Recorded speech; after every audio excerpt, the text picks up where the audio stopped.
হালিমা ব্র্যান্ডের যেটা আপনারা দেখতে পাচ্ছেন ইডি 30 ওয়াটের একটি 22,000 এমএএইচ এর পাওয়ার ব্যাংক, কিন্তু রিয়েল ক্যাপাসিটি হচ্ছে 20,000 এমএএইচ, যেটা দিয়ে আপনার ফোনটাই 5,000 এমএএইচ হলে আপনি টোটাল 4 বার ভালোভাবে চার্জ করতে পারবেন 0 থেকে 100 পর্যন্ত। অনলি পিডিতেই 30 ওয়াট আউটপুট পাবেন। এটাতে আপনি ম্যাকবুক চার্জ করতে পারবেন, আইফোনের সকল ডিভাইস চার্জ করতে পারবেন, যে কোনো স্মার্টফোন আপনি 30 ওয়াট পর্যন্ত ফাস্ট চার্জ করতে পারবেন। 30 ওয়াট হয়, তাহলে 30 ওয়াট দিয়ে দিলে কি কোনো সমস্যা হবে? না, সেই ক্ষেত্রে কোনো সমস্যা নেই। কারণ হচ্ছে এটাতে ইনবিল্ট একটি চিপ দেওয়া রয়েছে, যেটা নর্মালি ডিটেক্ট করতে পারে ফোনটি কত ওয়াট এবং ওইভাবে চার্জ ওঠে, এবং ফোনে যদি পরবর্তীতে কোনো হিটিং বা অন্যান্য প্রবলেম হয় তাহলে চার্জ ব্লক করার ক্ষমতা এটার ভিতরে রয়েছে। একটা কেবল দেওয়া রয়েছে, যে কেবলটা দেখতে পাচ্ছেন টাইপ সি, এটা 20 ওয়াট আউটপুট দেয়।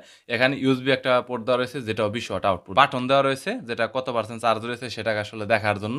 72% বর্তমানে চার্জ রয়েছে। এছাড়া আপনি পিডিতে যদি চার্জ করেন, এখানে কুইক চার্জের সিগন্যালটি শো করবে। এখানে যদি চার্জ করেন তাহলে ইউএসবি চার্জের সিগন্যালটি শো করবে। এই 3-4টা সিগন্যাল দেওয়া রয়েছে। এছাড়াও এটা প্লাস্টিক কোয়ালিটির, তবে প্লাস্টিক হলেও হাতে নিয়ে ফিনিশিংটা অনেক ভালো লাগে। ওয়েটটা অনেক বেশি, প্রায় 400 গ্রামের মতো। সো যার কারণে আমি বলবো যে এটা পকেটে না নেওয়াটাই বেটার, ব্যাগে ক্যারি করার জন্য পারফেক্ট। এটাতে কিন্তু ম্যাকবুকও চার্জ করা যায়। আমি ম্যাকবুক প্রো M1 2020টা সেটা চার্জ করেছিলাম, ভালোভাবে স্মুথ চার্জ করতে পারে, কোনো প্রবলেম হয় না। ইভেন মাঝে মাঝে চার্জ করি। সো বুঝতে পেরেছেন যে পাওয়ার ব্যাঙ্কটি অনেক ভালো কোয়ালিটির একটি পাওয়ার ব্যাঙ্ক। এটা নিয়ে আসলে কমপ্লেন করার মতো কোনো অপশন আমি আসলে দেখছি না। সো যদি কারো পাওয়ার ব্যাঙ্কের প্রয়োজন হয় তাহলে আমি বলবো হালিমার এটা ট্রাই করতে পারেন। ইভেন বাজার অন্যান্য বিভিন্ন ব্র্যান্ড রয়েছে, বাসুস, জয়রম, বিভিন্ন ব্র্যান্ড রয়েছে।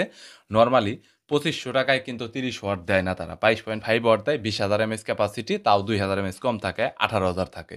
আর এটা কিন্তু 22,000 এমএএইচ ক্যাপাসিটি, যেটা রিয়েল ক্যাপাসিটি পাবেন আপনারা 20,000 এমএএইচ, যেটা আপনারা দেখতেই পাচ্ছেন।